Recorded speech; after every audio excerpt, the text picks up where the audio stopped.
قناة فضيلة الشيخ هشام بن فؤاد البيلي على اليوتيوب تقدم لكم هذه المادة. براءة شيخ الإسلام مما نسبه إليه المنحرفون الطغام. الملف السابع، وأرعوني أسماعكم فإنه ملف عظيم أحتسب القول فيه نصرة لأئمة المسلمين، لا سيما شيخ الإسلام أحد الآئمة الراسخين، شيخ الإسلام الذي اختزل حرب المنهج السلفي فيه وصار يحارب، فلئن حصل قتل في ليبيا لعشرات فقاتلهم شيخ الإسلام على الشاشات، ولئن حصل قتل في أدغال أفريقيا أو في الفيافي والقفار فقاتلهم شيخ الإسلام. فهل شيخ الإسلام قاتل أو مجرم؟ وهل شيخ الإسلام خارج عن الحكومات أو مكفر للسلطات؟ ملف بعنوان براءة شيخ الإسلام مما نسب إليه التكفيريون والإفساديون والحداثيون والصوفيون والأشاعرة الطغام.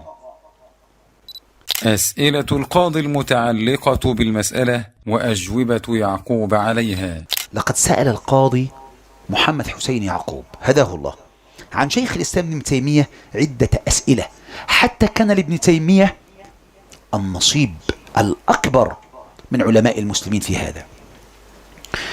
فقال له القاضي: تستند الجماعات الإرهابية والتكفيرية التي تقاتل الجيش والشرطة بأن مصر لا تطبق الشريعة الإسلامية وأن الدولة العصرية فئة ممتنعة، ويستندون إلى كلام شيخ الإسلام، فما رأيك في هذا الكلام؟ وقد ورد على هذا الكلام على لسان تقي الدين ابن تيمية. فلما قال له: لا أدري، لا أعرف، أول مرة أقرأ عن الطائفة الممتنعة، قال: لكن العبارة نفسها، هب أنك لم تقرأ، دعنا من قراءتك، العبارة نفسها خطأ ولا صواب؟ ما يدري. سأله أيضا: هل قرأت أو درست بعض الآراء لبعض المشايخ كابن عثيمين وابن باز وابن تيمية؟ وهل يوجد اختلاف بين هؤلاء في آرائهم وأمورهم الفقهية؟ هذه أسئلة وجهت ليعقوب، بالإضافة إلى أن يعقوب يعلم الحملة الشرسة والقوية على شيخ الإسلام ابن تيمية، ووصفه أنه مصدر الإرهاب في العالم، وأن كتبه هي التي ربت الشباب على هذا الفكر، لما لديهم الغلو واضح كذا يقولون في باب التكفير والقتل. وأكد هذا عند المغرضين المفترين على شيخ الإسلام، أكد عندهم هذه الفكرة ما يستدل به التكفيريون دائما، لا سيما عند عملياتهم الإرهابية بكلام لشيخ الإسلام ابن تيمية، حتى أكد هذا عند هؤلاء أن ابن تيمية فعلا هو مصدر الإرهاب. كان الناس ينتظرون من يعقوب أن ينصر شيخ الإسلام رحمه الله في هذا الموقف، وأن يذب عنه، وأن يدفع التهمة بمقتضى ما هو معلوم معروف أن أي سلفي يعرف لشيخ الإسلام قدره ومكانته. ولهذا القاضي قد يقول له: هذا شيخكم، بل ما من سلفي إلا في عنقه دين لشيخ الإسلام رحمه الله. ثم أضاف القاضي إلى سؤاله عن ابن تيمية العلامتين ابن باز والعثيمين، وهما من هما في هذا العصر قدرا ومكانة وفضلا وإمامة في السنة. فجاء جواب يعقوب أنه لم يقرأ، فجاء جواب يعقوب لا يعرف إذا كان بين ابن تيمية وابن باز والعثيمين اختلاف في آرائهم وأمورهم الفقهية. وطبعا القاضي لا يقصد التفريق بين الأمور الفقهية والعقدية، إنما يريد هل هؤلاء منهجهم واحد، معتقدهم واحد، بينهم اختلاف. وأجاب أيضا أنه لم يقرأ موضع الطائفة الممتنعة على شيخ الإسلام، وأنه أول مرة يسمع عنها. فهل يقبل من يعقوب أنه يجيب بلا أدري فيما إذا كان ابن تيمية وابن باز والعثيمين بينهم خلاف في الآراء أم لا؟ هل يقبل الجواب هذا؟ يقول: أنا سلفي، هل يقبل كلام هذا؟ تلك والله طامة كبرى تنادى على جهل الرجل وإفلاسه، وأنه في الحقيقة بينه وبين السلفية مفاوز كبيرة، ولكن المتعصبة له ولأمثاله لا يعقلون. حتى حتى القراءة له، حتى القراءة له لما سئل عنها لم يقل قرأت له أو تعلمت من كتبه. أي سلفية يدعي هؤلاء الأتباع ليعقوب أو يحاول أن يدعيها هو لنفسه، وإن كان قد تبرأ من هذه النسبة وقال هم يقولون أنا سلفي، لكن أنا ما أقول أنا سلفي. وأما السلفي فيقول: أما السلفي المتبع لمنهج السلف الصالح العالم بقدر الأئمة والعلماء فسيقول: ولكل ما يقول نقول، شيخ الإسلام شيخ كل زمان في سطور. شيخ الإسلام في سطور. شيخ الإسلام اسمه وفضله. أولا، شيخ الإسلام أبو العباس أحمد بن عبد الحليم ابن عبد السلام ابن تيمية الحراني، المولود سنة 61 و600، أحد الأئمة الأعلام والراسخين الكبار الذي اجتمع له من علم المنقول والمعقول ما لم يجتمع لغيره في زمانه، حتى قال فيه علماء المسلمين ثناء ومدحا ما أبهر العقول. قال ابن دقيق العيد رحمه الله تعالى: لما اجتمعت بابن تيمية رأيت رجلا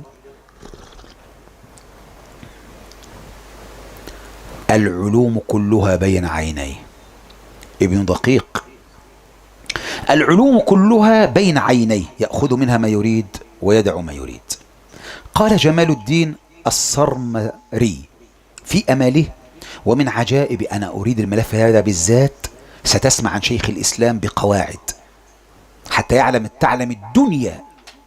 تعلم الدنيا أننا نحبه وأننا نقتدي به لا تعصبا، بل ماذا؟ بل بعلم. ومن عجائب ما وقع في الحق من أهل زماننا أن ابن تيمية كان يمر بالكتاب مطالعة مرة فينتقش في ذهنه وينقله في مصنفاته بلفظه ومعناه.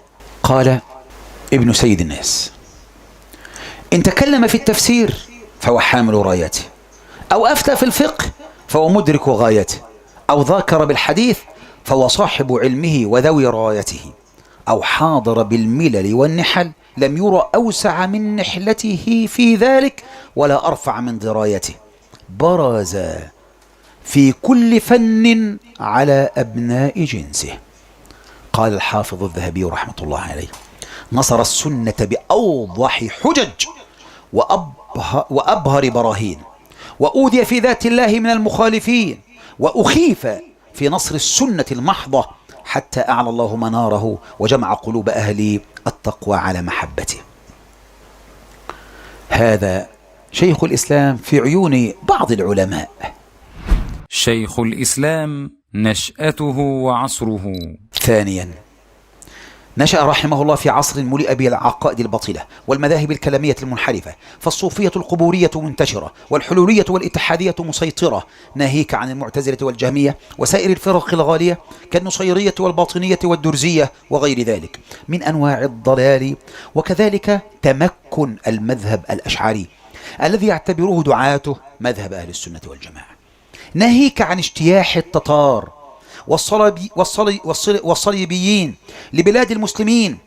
فنشأ شيخ الإسلام في وسط هذا كله، وقد حباه الله بالذكاء والحفظ وسيلان الذهن والقلم، حتى أمسك بزمام العلوم في تنوعها وتعددها، حتى صار في كل فن إماما متخصصا، فصال وجال ورد على كل باطل بالحجة والبيان، حتى أزهق الله به الباطل في كل مكان. كل هذا مع تقوى وديانة وعبادة وكرم نفس وشجاعة وثبات على قول الحق، لا تأخذوا في الله لومة لائم. أقيمت له المناظرات، فكان نصر السنة على يديه في كل المرات، بل كان القائل وبكل ثبات: أنا أمهل من خالفني 3 سنين، فإن جاء بحرف واحد ثابت عن القرون الثلاثة الصحابة والتابعين وتابعيهم يناقض حرفا مما قلته وذكرت عنهم في الواسطية، رجعت عن ذلك. لماذا الحرب على شيخ الإسلام؟ الثالث، لماذا الحرب على شيخ الإسلام بالذات؟ لماذا الحرب على شيخ الإسلام ابن تيمية بالذات؟ ألأنه خالف كتاب الله؟ ألأنه خالف سنة رسول الله؟ ألأنه خالف أصحاب القرون المفضلة من الصحابة والتابعين وتابع التابعين؟ أصول السنة معروفة، ومعتقد الصحابة والقرون المفضلة مدونة مسطورة، فما الذي خالفه شيخ الإسلام؟ يا أصحاب المذاهب الفقهية الأربعة، ما الذي خالف فيه ابن تيمية رحمه الله المذاهب الأربعة في العقيدة؟ هل عقيدته غير عقيدتهم؟ لكني أقول لكم وبكل صراحة، لماذا الحرب على ابن تيمية؟ إن الذين يحاربون شيخ الإسلام ابن تيمية إنما يحاربون عقيدته الصافية في التوحيد والسنة. ولذا فهل حاربه أهل السنة والجماعة؟ هل حاربه أهل الحق؟ إن الذين يحاربون شيخ الإسلام إما صوفي قبوري يرى دينه عند قبور الأموات، يسألهم تفريج الكربات ورفع المدلهمات وقضاء الحاجات، أقاموا على القبور المساجد ورفعوا قبابهم على المشاهد وجعلوا المساجد المقبورة خير المساجد، ونبيهم صلى الله عليه وسلم القائل كما في الصحيح: أولئك إذا مات فيهم الرجل الصالح أو العبد الصالح بنوا على قبره مسجدا وصوروا في تلك الصور أولئك شرار الخلق عند الله. وإما جهمي معطل معتزلي أو أشعري لا يرى وصف الله بما وصف به نفسه في كتابه وما وصفه به رسوله صلى الله عليه وسلم في سنته من غير تحريف ولا تعطيل ومن غير تمثيل ولا تكييف، نفوا أن يكون الله في السماء كما أخبره عن نفسه فقال: آمنت من في السماء. وكما أخبر عن ذلك نبيهم صلى الله عليه وسلم لما سأل الجارية: إن الله في السماء؟ قال: اعتقها فإنها مؤمنة. نفوا أن يكون الله متكلما كما أخبر عن نفسه سبحانه وتعالى: تلك الرسل فضلنا بعضهم على بعض منهم من كلم الله. وكما أخبر عنه النبي صلى الله عليه وسلم كما في حديث أبي سعيد: يقول الله: يا آدم، فيقول: لبيك وسعديك، فينادي بصوت: إن الله يأمرك أن تخرج من ذريتك بعثا إلى النار. فقالوا: ليس لله مكان. وبعضهم قال: في كل مكان. وقالوا: لا يوصف بالكلام. وبعضهم قال: يتكلم الكلام النفسي المعاني دون الحروف والأصوات. وهكذا لم يحارب شيخ الإسلام إلا فرقة كلامية أو عقلية فلسفية أو مذهبية عصبية أو حداثة ظلامية أو علمانية ماسونية أو رافضية باطنية. هؤلاء هم أعداؤه، فأعداؤه أعداء الرسول صلى الله عليه وسلم، والناقمون عليه هم الناقمون على أهل الحق من جميع القرون. لم يشذ شيخ الإسلام بمسألة واحدة حتى يحارب، ولا بفكرة واحدة حتى يضطهد، وإنما هو الإمام الأثري والعالم السلفي. وقد اجتمع الأعداء على اختلاف أفكارهم وتنوع مشاربهم على الطعن في شيخ الإسلام، وأبرز ما طعنوا فيه في شيخ الإسلام مسائل وأمور، أولها التكفير، فقالوا: يكفر المسلمين بغير دليل ويطلق التكفير على غير سبيل. وثانيها ملف القتل والتقتيل، فيقعد ابن تيمية لسفك دماء الأبرياء ويحكم بالإبادة لمعصوم الدماء. وثالثا فهو المحارب للحكام والحكومات الإسلامية، الحاكم على ديارهم بأنها ليست ديارا إسلامية بل هي ديار الكفر من غير بينة ولا أثرية. هذا جل ما ينقمونه على شيخ الإسلام. ونحن نقول ابتداء قبل الجواب عن هذه المسائل: لسنا نتعصب لأحد ولا نبرر لشخص، فالناس مقياسهم عندنا مقياس قبولهم وردهم وتعديلهم وجرحهم إنما هو المقياس الشرعي، فمن وافق الشرع وافقناه ومن خالف الشرع خالفناه. فالقبول والرد والتعديل والتجريح قائم على ساق الدليل وموافقة الصراط المستقيم. ولذا فسنقدم براءة شيخ الإسلام مما نسب إليه من طوام من صريح كلامه من غير تحريف ولا تدليس ولا تبريء ولا بتر ولا تلبيس. ومن عارض الكلام وأراد أن يخالف صريح البيان فليبرز من كلام شيخ الإسلام صريح ما يدينه وصحيح ما يحكم عليه به. وقد قال رسولنا الكريم كما في حديث ابن عباس رضي الله عنهما: لو يعطى الناس بدعواهم لادعى رجال أموال قوم ودماءهم، لكن البينة على المدعي واليمين على من أنكر. رواه البيهقي وغيره وهو حسن وفيه ألفاظ في الصحيحين. قال الحافظ ابن رجب: أصل هذا الحديث خرجاه في الصحيحين. فالبينة البينة والبرهان البرهان.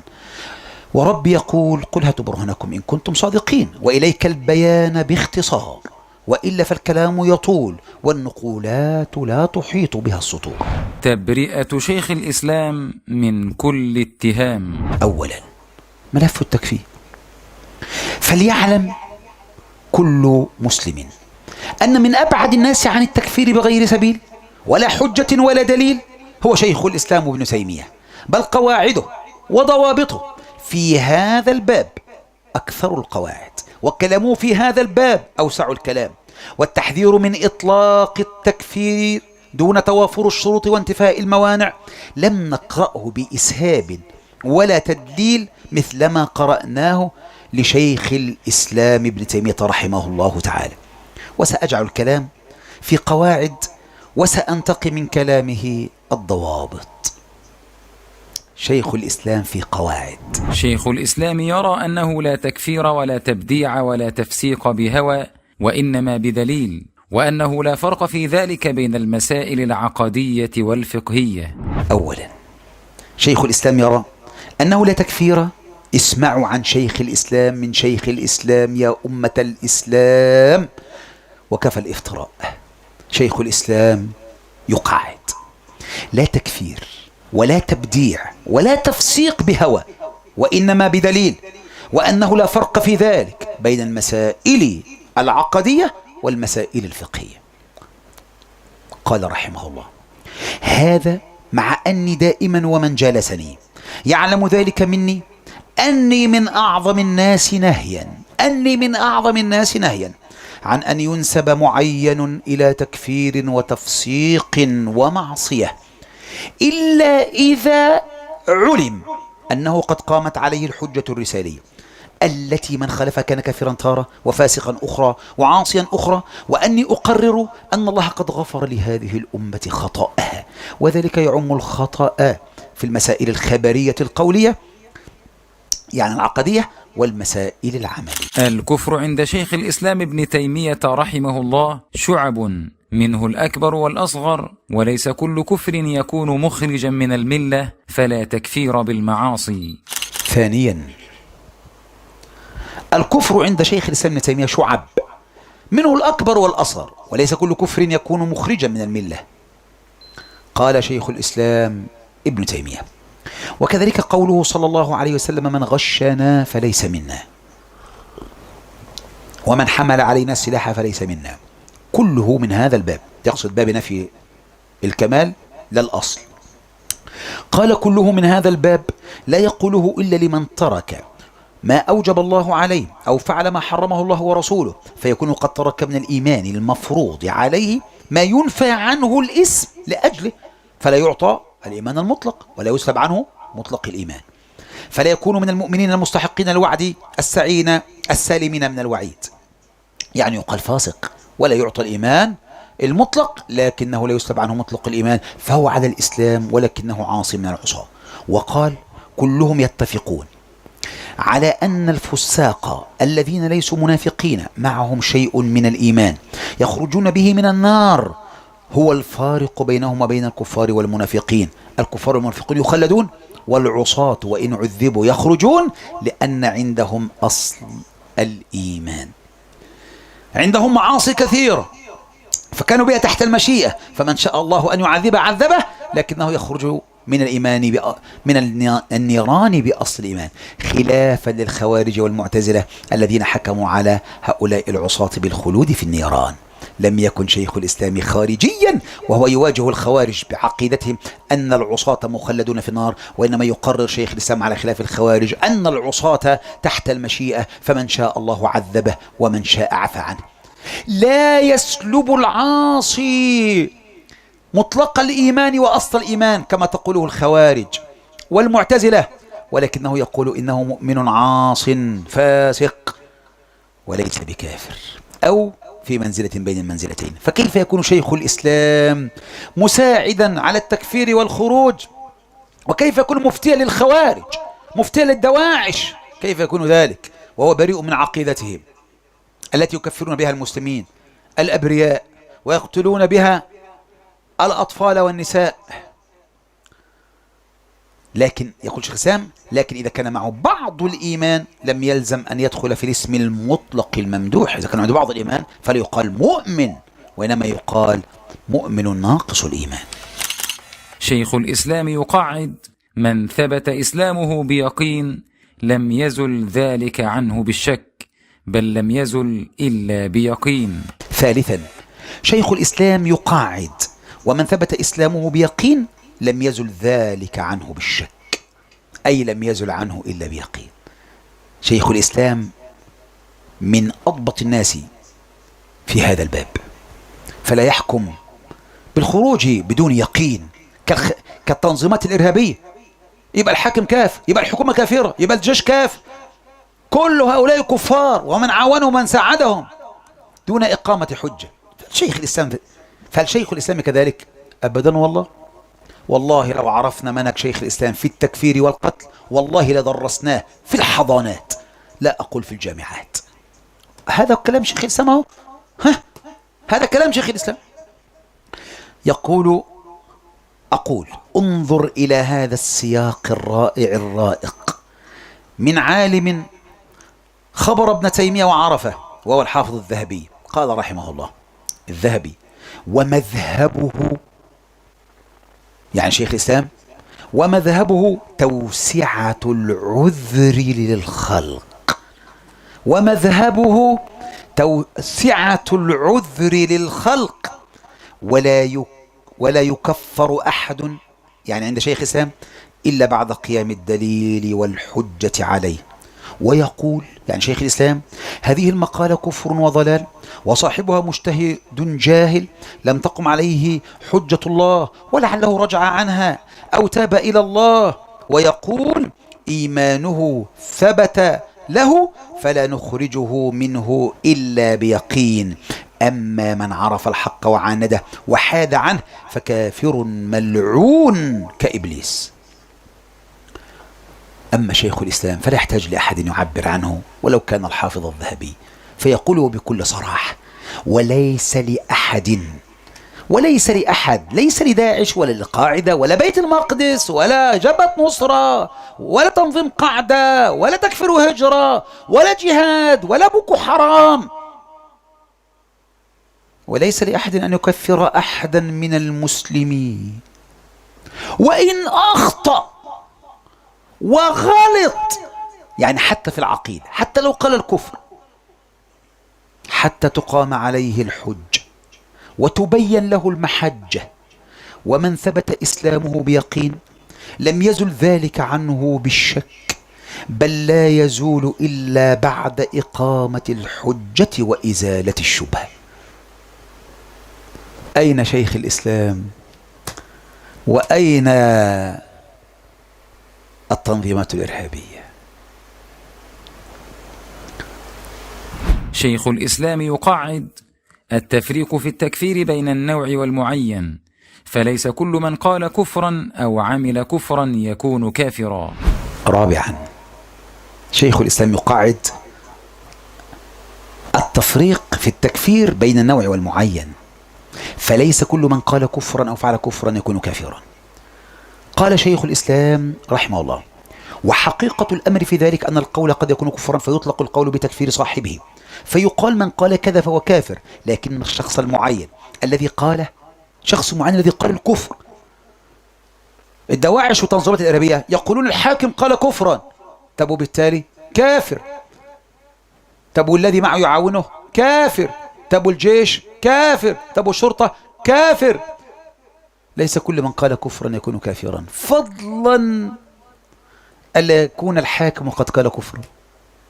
يقول شيخ الإسلام: نقول فيقال من قال كذا فهو كافر، لكن الشخص المعين الذي قاله لا يحكم بكفره حتى تقوم عليه الحجة التي يكفر تاركها. ومن ذلك في تطبيق شيخ الإسلام العملي، وهو التفريق بين المقالات والقائلين، حكمه على الفرق والطوائف كالجهمية وغيرهم. خذ كلام شيخ الإسلام في طائفة حكم عليها أئمة الإسلام أنها كافرة وهم الجهمية الحلولية. قال شيخ الإسلام: ولهذا كنت أقول للجهمية الذين يقولون ليس لله صفة ولا اسم، كنت أقول الجهمية من الحلولية والنفاة الذين نفوا أن الله فوق العرش، لما وقعت محنتهم، محنة الجهمية، أنا لو وافقتكم كنت كافر، لأني أعلم أن قولكم كفر وأنتم عندي لا تكفرون. أنا لو قلت بقولكم لكفرت، لكنكم عندي لا تكفرون. لماذا؟ لأنكم جهال. وكان هذا خطابا، يقول شيخ الإسلام، وكان هذا خطاب لعلمائهم وقضاتهم وأمرائهم وشيوخهم.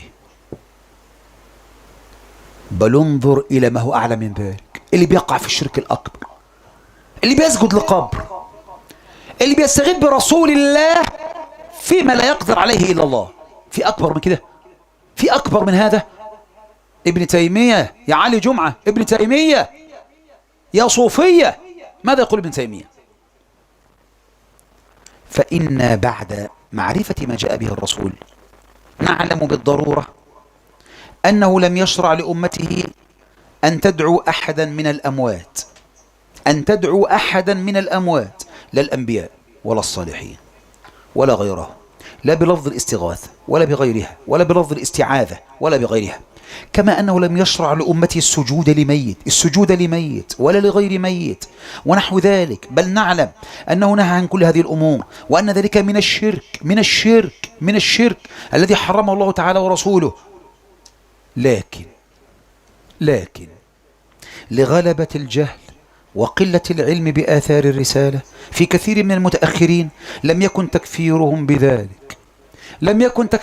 بذلك حتى يتبين لهم ما جاء به الرسول مما يخالفه. ولهذا ما بينت هذه المسألة قط لمن يعرف أصل الإسلام إلا تفطن وقال هذا أصل دين الإسلام. وكان بعض الأكابر من الشيوخ العارفين من أصحابنا يقول هذا أعظم ما بينته لنا، لعلمه بأن هذا أصل الدين. الرد على البكري. ماذا تريد بعد ذلك؟ شيخ الإسلام لا يكفر من سجد لميت، شيخ الإسلام يكفر من استغاث بالرسول فيما يقدر على الله، شيخ الإسلام لا يكفر الجميع الحلول. كل هذا حتى تقام الحجة الرسالية. ليه؟ لأن من ثبت إسلامه بيقين فلا يزول عنه إلا بيقين، لعله جاهل. بالله عليكم قارنوا بين هذا وبين فقه الدواعش، فقه الجماعات الخفية ده كفر بعضهم بعضا. لا نقول كفروا الحكومات، طب لماذا تكفرون القاعدة؟ ولماذا يكفر بعضكم بعضا؟ ولماذا يستبيح بعضكم دماء بعض؟ إلا لأن النبي وصفكم في قديم الزمان يقتلون أهل الإسلام ويدعون أهل الأوثان.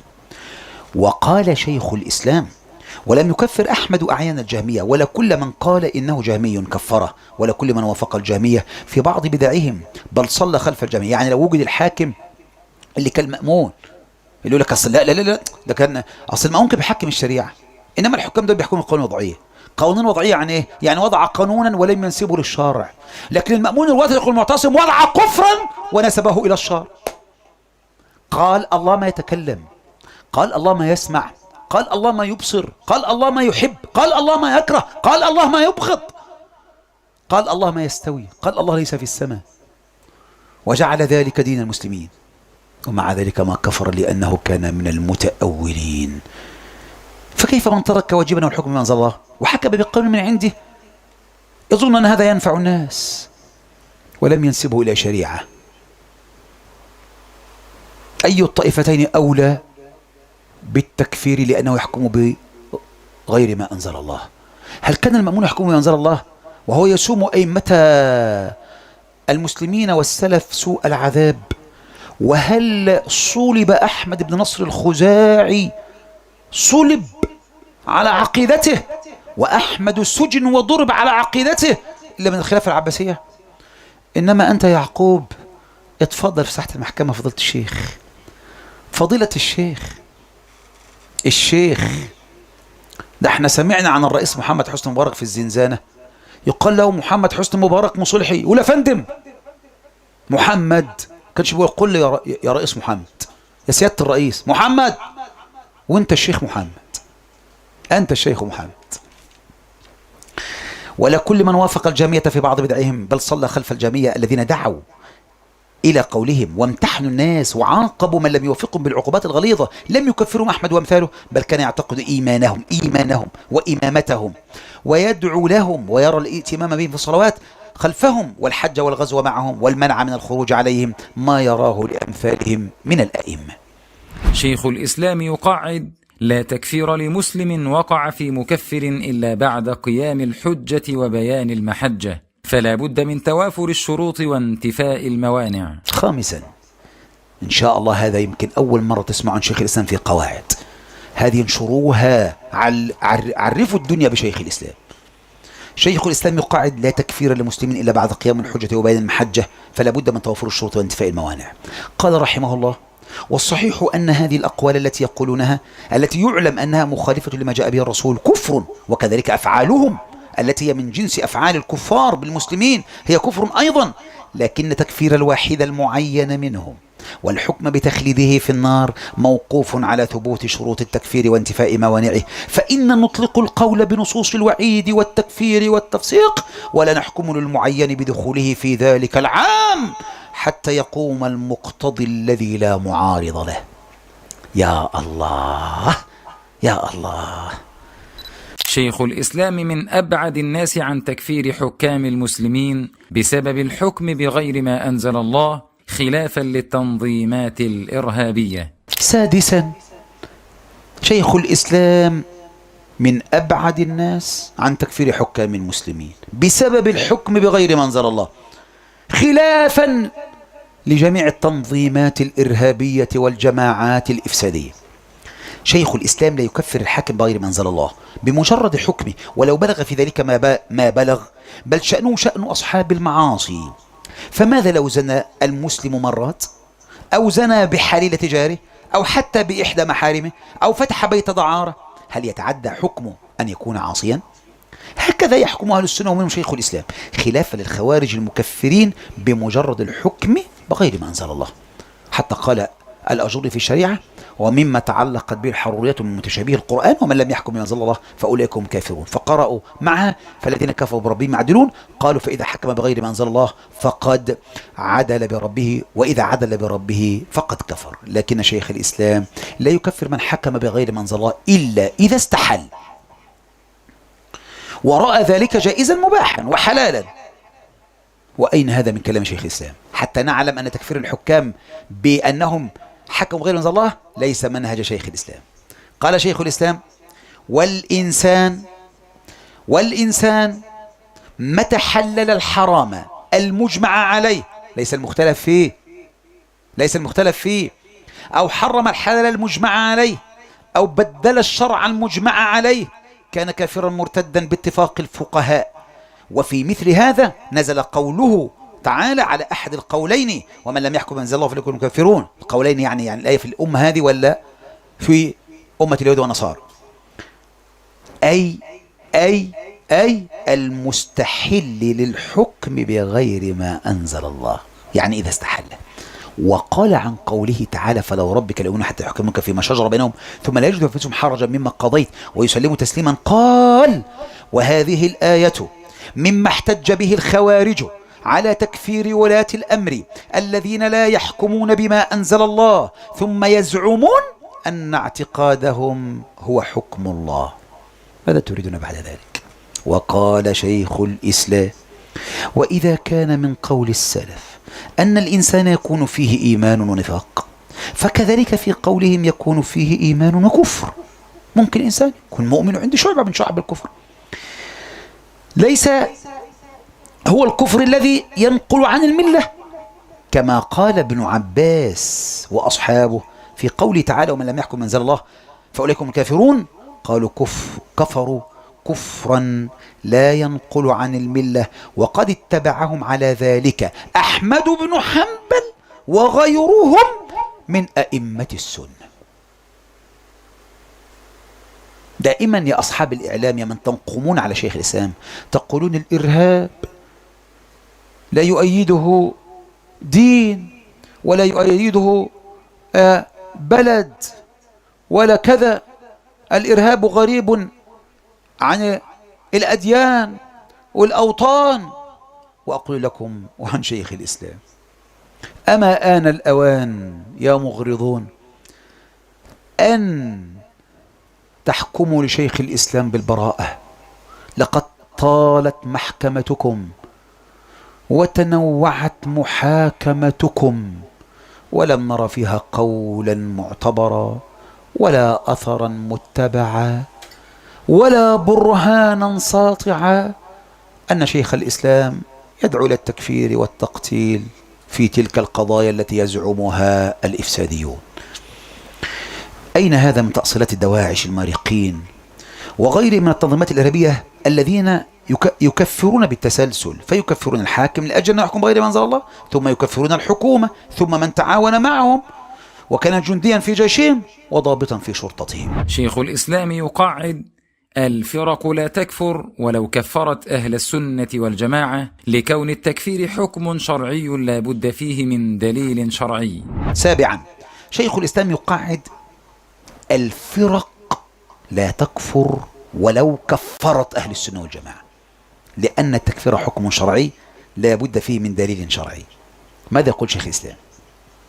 والخوارج تكفر الجماعة يعني أهل السنة، وكذلك المعتزلة يكفرون من خالفهم، وكذلك الرافضة، ومن لم يكفر فسق، وكذلك أكثر أهل الأهواء يبتدعون رأيا ويكفرون من خالفهم فيه. يبقى الفرق تكفر من؟ أهل السنة. وأهل السنة يتبعون الحق من ربهم الذي جاء به الرسول صلى الله عليه وسلم، ولا يكفرون من خالفهم فيه، بل هم أعلم بالحق وأرحم بالخلق.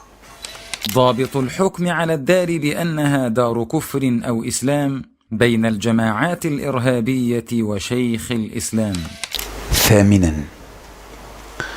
الدواعش والتنظيمات الإرهابية يحكمون على ديار المسلمين بأنهم ديار كفر لمجرد الحكم فيها بغير ما أنزل الله، وشيخ الإسلام يحكم للدار بأهلها إذا كانوا مسلمين وكانوا لإقامة شعائرهم ممكنين آمنين، فكيف يكون داعشيا أو مفتيا لهم؟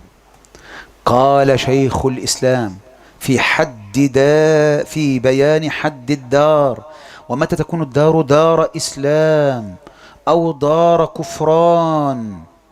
قال: والبقاع تتغير أحكامها بتغير أحوال أهلها، فقد تكون البقعة دار كفر إذا كان أهلها كفارا، ثم تصير دار إسلام إذا أسلم أهلها، فقط إذا أسلم أهلها، كما كانت مكة شرفها الله في أول الأمر دار كفر وحرب، ثم لما فتحها النبي صلى الله عليه وسلم صارت دار إسلام. وقال شيخ الإسلام في كتاب النبوات: ومن الدلائل الشعائر، مثل شعائر الإسلام الظاهرة التي تدل على أن الدار دار الإسلام، كالأذان والجمعة والأعياد. قال شيخ الإسلام: فكل أرض سكانها المؤمنون المتقون هي دار أولياء الله في ذلك الوقت، وكل أرض سكانها الكفار فهي دار كفر في ذلك الوقت. وبهذا يكون شيخ الإسلام وافق أئمة الإسلام، فهذا عين ما قرره أئمة الإسلام ونقل الإجماع عليه. قال أبو بكر الإسماعيلي رحمه الله تعالى في اعتقاد أئمة الحديث: ويرون، يعني أهل السنة، الدار دار الإسلام لا دار الكفر، كما رأته المعتزلة، وعلى ضربهم مسير الدواعش والتنظيمات الإرهابية، ما دام النداء بالصلاة والإقامة ظاهرين وأهلها متمكنين منها آمنين. ومما يرد به على هؤلاء الدواعش وغيرهم من التنظيمات الإرهابية من أن الحكم للضرب حسب الحاكم ما قاله رسول الهدى حين قال صلى الله عليه وسلم: لتنقضن عرى الإسلام عروة عروة. فكلما انتقضت عروة تشبث الناس بالتي تليها، وأولهن نقضا الحكم وآخرهن الصلاة. فمع أن أول عروة تنتقد الحكم، يعني الحكم بما أنزل الله، إلا أن الدار بقيت دار إسلام بدليل بقاء الشعائر والإسلام. ولهذا آخر ما يرفع الصلاة قبل الصلاة المجتمع مسلم والأمة أمة إسلام، أمة إسلام. لتنقضون عرى الإسلام، يبقى عروة انتقضت، عروة انتقضت، فلا تكون البلد بلد كفر ولا يكون الذي ترك الحكم كافرا. رواه أحمد صحيح ابن حبان والحاكم. ملاحظة مهمة جدا ترد هنا يستغلونها. حينما يقول من الفقهاء إن دار الإسلام تتحول إلى دار كفر بظهور أحكام الكفر فيها، يعتقد هؤلاء أنهم إذا حكم بغير ما أنزل الله بالقانون الوضعية صارت ماذا؟ الدار كفر. لماذا؟ لأن بعض الفقهاء يقول ظهرت أحكام الكفر فيها فيرجعونها إلى هذه الأحكام. أقول إنما مرادهم بذلك استيلاء الكفار على الديار وفرض حكمهم عليها، كل ذلك مع ماذا؟ مع تعطيل شعائر الإسلام، إلا ما يسمحون به هم، فتكون إقامة الشعائر ليست راجعة إلى قوة المسلمين وتمكنهم، وإنما بإذنهم. وعليه فإنها تقام على وجه طارئ غير شامل، لا على وجه دائم شامل بقوته. لم يعد لهم شعائر ظاهرة، إنما ما يسمح به الكفار. فإذا علت أحكام الكفر ورفعت شعائر الإسلام، ولو بقي من يصلي لكن إنما هو بسماحهم وليس على وجه شامل، مثل دار الأندلس تحولت من دار الإسلام إلى دار كفر. الأندلس، أسبانيا. قال العثيمين وهو ينبه على هذا المعنى: الشعائر إذا كانت على وجه شامل عام أو غير ذلك. يقول شيخ العثيمين في شرحه على الأصول: وبلد الشرك هو الذي تقام فيها شعائر الكفر ولا تقام فيه شعائر الإسلام، كالأذان والصلاة جماعة والأعياد والجمعة على وجه عام شامل. وإنما قلنا على وجه عام شامل ليخرج ما تقام فيه الشعائر على وجه محصور، كبلاد الكفار التي فيها أقليات مسلمة، فإنها لا تكون بلاد إسلام بما تقيم الأقليات المسلمة فيها من شعائر الإسلام. أما بلاد الإسلام فهي البلاد التي تقام فيها الشعائر على وجه عام شامل. عرفت ما معنى أن الدار الإسلام تحول دار كفر بظهور أحكام الكفر؟ ظهور أحكام الكفر، أحكامهم ورفع أحكام الإسلام. لكن لو جاء إلى مصر، لو جاء إلى ليبيا، لو جاء إلى تونس حاكم كافر بمقتضى الديمقراطية ووضع قوانين وضعية، وتونس فيها المسلمون وفيها المآذن وفيها الشعائر وفيها الأعياد وفيها الجمعة، هل تكون البلاد بلاد كفر؟ لا، بلاد إسلام. لكن لو تحولت مثل أسبانيا صارت بلاد كفر. كلام واضح. هذه المسائل التي يلعبون بها على الشباب، ولهذا لا يستدلون فيها إلا بأبي محمد المقدسي أو بأبي مصعب الزرقاوي أو بأبي بكر البغدادي، هؤلاء علماؤه. وفي النهاية يقر شيخ الإسلام أنه حتى ولو كانت الدار دار كفر فإن هذا لا يعني كفر من سكنها. ماذا لو حكمتم على مصر أنها صار دار كفر، يعني أن أهلها صاروا كفارا؟ ما يصلح. أو إباحة دم أو ماله إن كان مسلما. قال شيخ الإسلام: يا الله، يا والله يا أخواني، وأنا أحضر هذه النقولة أحتسب أقول: يا رب، يا رب اجعلني ممن ذب عن عرض العلماء ومن شيخ الإسلام. يا رب، يا رب أسألك أن يكون هذا معي في قبري. قال شيخ الإسلام: دماء المسلمين وأموالهم محرمة حيث كان. قال الشافعي في قاعدة ذهبية: مما يعقله المسلمون ويجتمعون عليه أن الحلال في دار الإسلام حلال في بلاد الكفر، والحرام في بلاد الإسلام حرام في بلاد الكفر. يا للروعة. قال الشوكاني في السيل الجرار: مال المسلم ودمه معصومان بعصمة الإسلام في دار الحرب وغيرها. إذن الحكم على الدار لا يلزم الحكم على الأفراد. شيخ الإسلام ابن تيمية رحمه الله: ودماء النصارى وأهل الكتاب بل وسائر الكفار إلا المقاتلين. 9. شيخ الإسلام: ودماء النصارى وأهل الكتاب بل وسائر الكفار إلا المقاتلين، ولا أقول المحاربين، إلا المقاتلين. لأن دار الكفر، دار الكفر إذا لم يكن لنا معها عهد فهي دار كفر وحرب، لكن ليس كل دار كفر وحرب دار قتال، فقد يكون ليس بينه وبين عهد فيكون دار كفر وحرب، لأن ليس بينه وبينه عهد، لكن ليس دار قتال حتى يقاتل. سأسوق لكم تحت هذا العنوان دماء النصارى، دماء الكفار وليس دماء المسلمين، لتعلم الدنيا دماء الكفار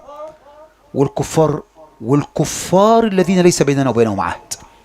سأسوق لكم تحت هذا العنوان تأصيلا بديعا لشيخ الإسلام ربما لا يعرفه كثير من السلفيين، ولا أقول من غير السلفيين. وأردف بواقع عملي لشيخ الإسلام مع النصارى يبهر عقول الحائرين الجائرين ويفرح أهل السنة والجماعة المقسطين الناصحين. هل الموجب لقتال الكفار الكفر فقط أم الحرابة مع الكفر؟ أما التأصيل البديع ولعلكم أول مرة يسمع الكثير عنه، أما التأصيل البديع في دماء الكفار خذه واضبطه. فلتعلم الأمة أن شيخ الإسلام ابن تيمية يرى أن مجرد الكفر ليس هو الموجب للقتل، مجرد الكفر وصف الكفر، بل لابد أن يكون مع ذلك إضرار بالدين وأهله، وإن كان غير معصوم الدم. الكافر الذي ليس بيننا وبينه عهد غير معصوم الدم، لكنه مع ذلك غير معصوم الدم حكم في نفسه وقتله حكم، ده الجديد، انتبهوا. بل لابد أن يكون مع ذلك إضرار بالدين وأهله، وإن كان غير معصوم الدم إذا لم يكن صاحب عهد وأمان، لكن قتله من غير سبب لا يحبه الله ورسوله. فقال رحمه الله كما في السياسة الشرعية: وأما من لم يكن من أهل الممانعة والمقاتلة كالنساء والصبيان والراهب والشيخ الكبير والأعمى والزمن ونحوهم، كفار ولا لا؟ كفار، وليس بيننا وبينهم عهد، وليس بيننا وبينهم عهد، فلا يقتلون عند جمهور العلماء إلا أن يقاتل. يبقى الكفر بمجرده ليس موجبا للقتل، وإلا لقتلت المرأة وقتل الصبي وقتل العابد وقتل، إلا أن يقاتل بقوله أو فعله. يعني لو رجل عنده 100 سنة لكن يحرك الجيوش بقوله يقتل. وإن كان بعض الفقهاء يرى إباحة قتل الجميع، قد تقول بمجرد الكفر، قد تقول لكن النصوص واضحة في النساء والأطفال والشيخ وكذا. قالوا إلا النساء والصبيان. ليه؟ ما المانع؟ العلة عندي من منع، عندي من أباح. ما المانع؟ إلا النساء والصبيان، يمنع قتل النساء والصبيان ليه؟ لكونهم مالا للمسلمين بس، وإلا فهم يستحقون القتل، لكن نأخذهم مالا فقط. شيخ الإسلام يقول والأول هو الصواب، إن المانع أنهم لم يقاتلوا، ولهذا لو المرأة قاتلت تقتل، فلماذا لا يقال هي من مال المسلمين؟ أرعوني أسماعكم وافتحوا لي قلوبكم. احنا نقلناكم يا دواعش، نقلناكم يا قاعدة في 9 قواعد أو 8 قواعد من دماء المسلمين الآن إلى دماء الكافرين، والكافرين الذين ليس بيننا وبينهم عهد.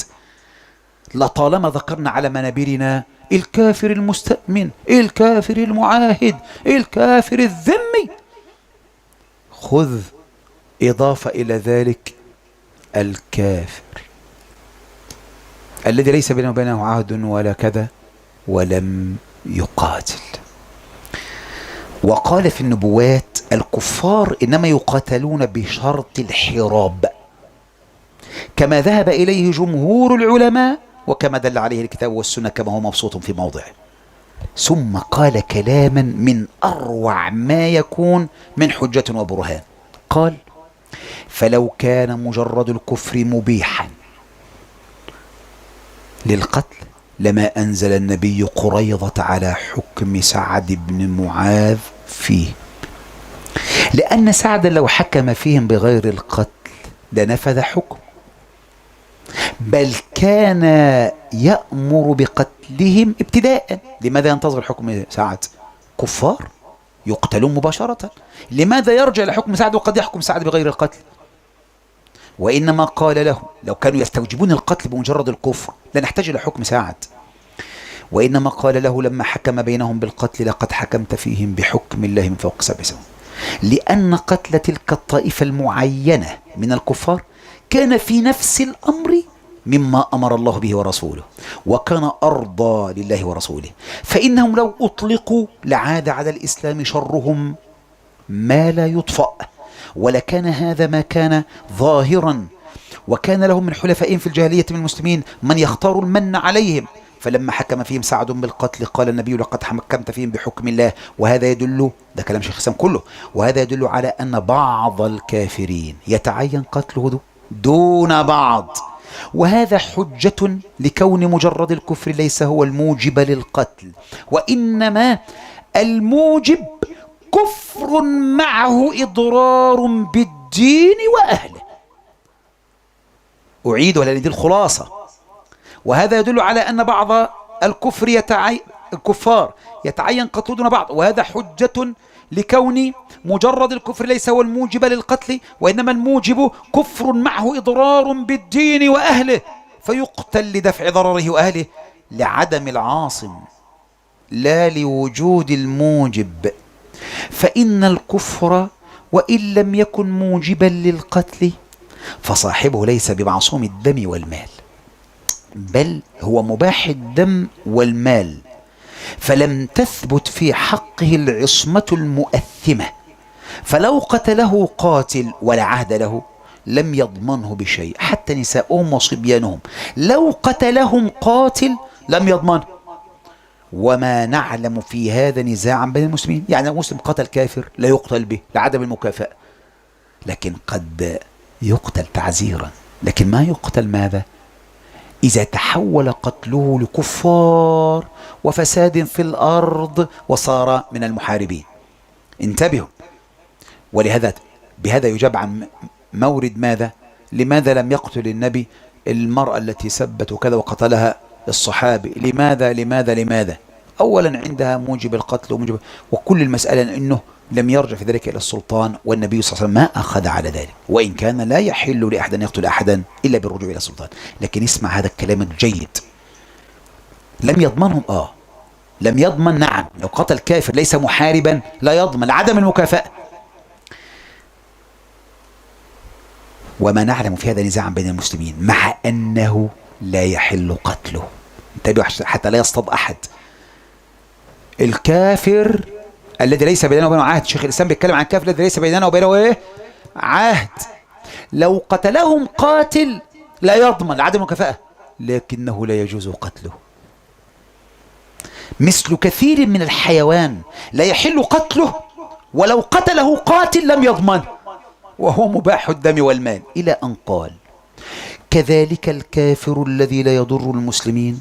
اسمع بقى الكلام الجميل بقى، دي الخاتمة يعني، انتبه. كذلك الكافر الذي لا يضر المسلمين هو غير معصوم بل مباح، وهو من حطب جهنم، اللي هو غير المعاهد، غير الذمي، غير المستأمن. والله ما يعرف هذا الحكم كثير من السلفيين. لكن طبعا أقصد كثير من السلفيين يعني الطلبة، يعني الصغار. لكن قتله من غير سبب يوجب قتله، قتله من غير سبب يوجب قتله فساد لا يحبه الله ورسوله. يا الله، الكافر الغير معاهد اللي ليس يقاتلك، قتله من غير سبب يوجب قتله لا يحبه الله ورسوله. يبقى قتل الجيش المصري، قتل الجيش السوداني، قتل الجيش التونسي، قتل الجيش الليبي، مسلمون يصلون عندهم مساجد، الله أكبر الله أكبر، مرتدون يقتلون. ده لو كانوا كفارا غير معاهدين ولم يرفعوا سيفا ولا نارا في وجوهكم لما جاز قتله، فلا يحب الله ورسوله هذا. وإن لم يقتل، لكن قتله من غير سبب يوجب قتله فساد لا يحب الله ورسوله. وإن لم يقتل وتركناه لأنه لا يحب الله ورسوله يرجى له الإسلام كالعصاة من المسلمين. فانظر رحمك الله بعد هذه المسألة الدقيقة، هدية الليلة دي هدايا. فانظر الفرق بين كلام شيخ الإسلام في دماء الكفار غير المعاهدين وبين منهج دواعش وغيرهم في المسلمين، لا الكفار المعاهدين فضلا عن غير المعاهدين. استمع لموقف شيخ الإسلام ابن تيمية رحمه الله مع النصارى تعجب.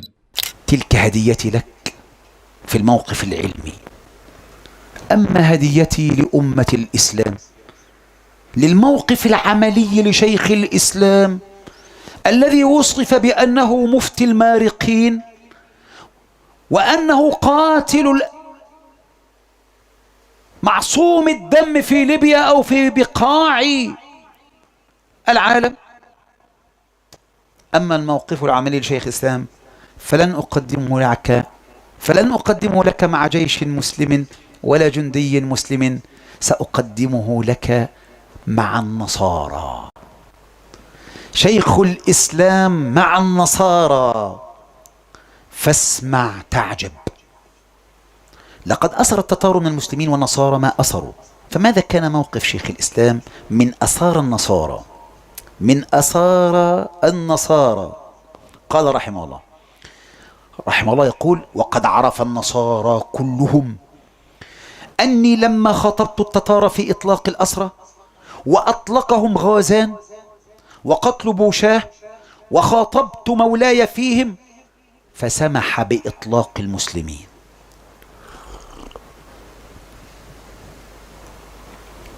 قال لي: لكن معنا نصارى أخذناهم من القدس فهؤلاء لا يطلقون. أنا سأطلق لك يا ابن تيمية أسار المسلمين. فماذا قال ابن تيمية؟ قال: فقلت له: بل جميع من معك، بل جميع من معك من اليهود والنصارى، اليهود والنصارى الذين هم أهل ذمتنا، الذين هم أهل ذمتنا، فإنا نفتكهم ولا ندع أسيرا لا من أهل الملة ولا من أهل الذمة، لا من أهل الملة ولا من أهل الذمة. وأطلقنا من النصارى من شاء الله، فهذا عملنا وإحساننا والجزاء على الله. أرأيتم أيها المغرضون من هو شيخ الإسلام وعالم الملة وإمام الشرعة؟ أرأيتم أيها التكفيريون من شيخ الإسلام الذي جعلتم بصمته على كل بيان تكفيري أصدرتموه، وجعلتم إصبعه على كل زناد بالرصاص أطلقتموه؟ إنه لمنكم براء، وأفعالكم كلها هراء، فهذا شيخ الإسلام، فأروني مثله إذا جمعتنا يا إرهابيون، يا قبوريون، يا علمانيون، يا لبراليون، يا كل فرقة خالفها الناجون المنصورون، إذا جمعتنا المجامع سلام على شيخ الإسلام. وهنا نصل إلى ختام المقام. أسأل ربي جل في علاه أن يكون هذا الكلام نصرة لأئمة الإسلام وذبا عن أعراض أئمة الإسلام. أسأل ربي سبحانه وتعالى أن يربط على قلوبنا وقلوب إخواننا وأخواتنا بالإيمان، وأن يحيينا على هذا المنهج السلفي الصحيح الذي هو النبي والصحابة ومن تبعهم بإحسان إلى يوم الدين. وصلى الله وسلم وبارك على عبد الله ورسوله محمد وعلى آله وأصحابه أجمعين. إن أعجبك الفيديو لا تنسى الإعجاب والاشتراك في القناة.